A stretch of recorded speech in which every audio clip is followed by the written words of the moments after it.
Today I would like to show you a simple shading technique that I used on this butterfly coloring page from our Fantastical Dreams and Enchanted Wings coloring journal. First, choose your butterfly design and color palette. These Do Tell a Belle color cards are designed to make it easy for you to match and combine colors beautifully.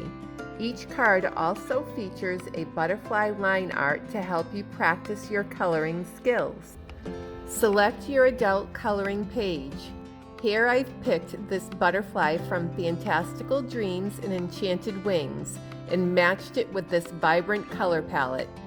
Now select your colored pencils according to the colors on your chosen card. Begin by using lighter shades to color larger areas. Then apply greater pressure or use darker shades from your palette to add depth and dimension to your butterfly.